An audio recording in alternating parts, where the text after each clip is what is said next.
Hello everyone, the Snowman on hand here today to talk about CONCACAF qualifying for the 2022 World Cup in Qatar.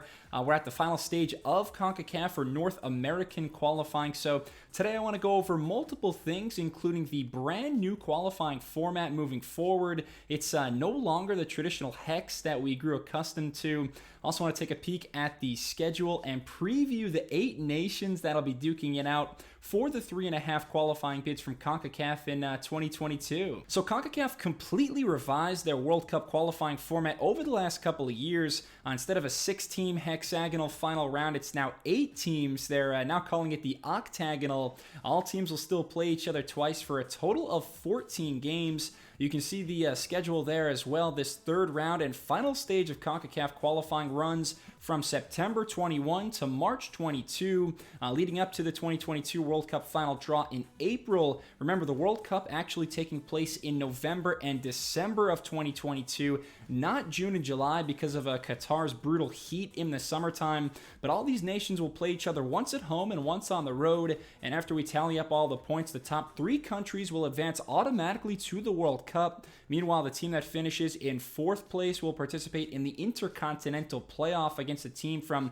either Asia, South America, or Oceania. And then the bottom 4 teams will unfortunately watch the World Cup from the outside looking in. This is how the 8 teams are ranked according to the CONCACAF Ranking Index as of September 2021. Disregard Haiti, but you can see Mexico number 1 on the list. They're also the highest ranked CONCACAF team according to the FIFA World Rankings.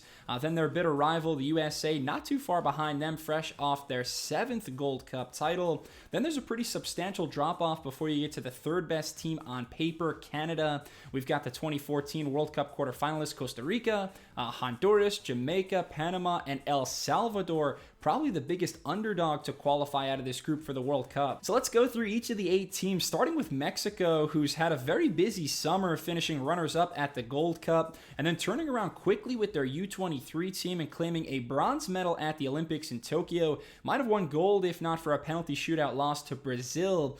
Mexico has qualified for the last 7 World Cups, by far the longest streak in CONCACAF, and I expect that to continue. Mexico, the safest pick to navigate through this octagonal. They've got continuity and plenty of classy players. Jonathan Dos Santos, Hector Herrera. I was really impressed with Rogelio Funes Mori at the Gold Cup as well. He led El Tri with 3 goals. Looking to turn around their misfortunes after missing out on the 2018 World Cup is the United States. It was an impressive summer for the Americans as they won the Gold Cup with essentially their B team. Miles Robinson scoring the game winner in the final against Mexico. And I've got a feeling that the U.S. is going to be potent for years to come. They've got so much youth. It's hard not to be excited about the future. So many of the top U.S. players are playing for the best clubs in the world and in Europe. Guys like Gio Reyna, Weston McKennie, Serginho Dest, of course Christian Pulisic. We could see 12 Americans play in the UEFA Champions League this season, so I don't see any scenario where the U.S. doesn't qualify for this World Cup. Moving on to Canada, while their women's team was winning gold at the Olympics, the men went on a semi-final run at the Gold Cup.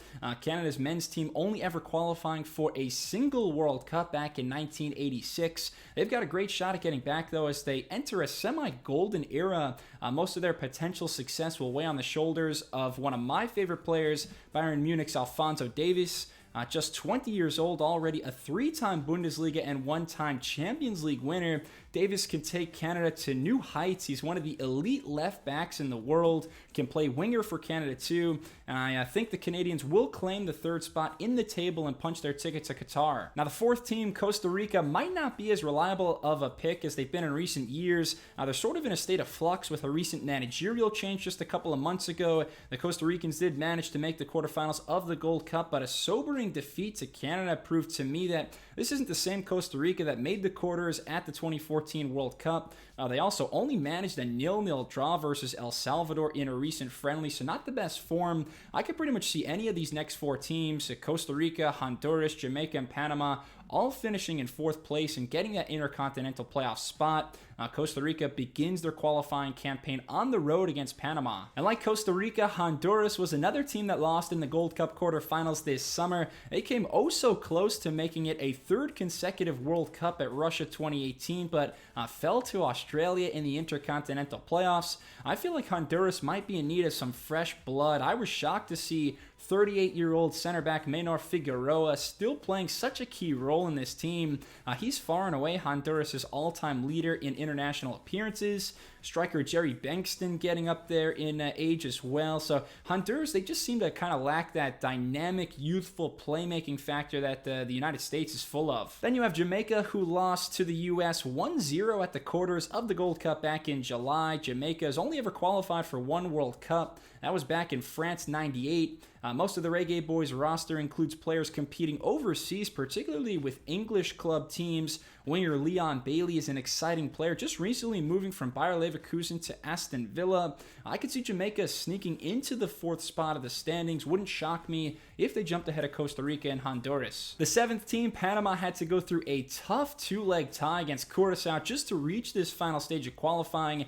They ended up winning 2-1 on aggregate as Panama looks for just its 2nd ever World Cup appearance. Although it's worth noting they did qualify for the 2018 World Cup in Russia. Didn't have too much success there, but Panama coached by the Danish Spaniard Thomas Christensen. And finally, El Salvador did well to get to this final stage of qualifying, defeating St. Kitts and Nevis in round 2. However, you have to go all the way back to 1982 to find the last time that they qualified for a World Cup. El Salvador's first match of this octagonal is against the U.S., a team they've only beaten once in 24 tries, so they'll be up against it over the next handful of months. Again, I see Mexico, the U.S., and Canada all progressing in relatively comfortable fashion to the World Cup. That 4th spot, though, definitely up for grabs. I think I'd lean towards Jamaica finishing 4th. All right, so that's a little bit about all 8 of these CONCACAF nations battling to make it to the 2022 World Cup. Please leave a comment. Let me know your thoughts on this final stage of qualifying. Please subscribe to the Snowman Sports Media for more soccer and football content.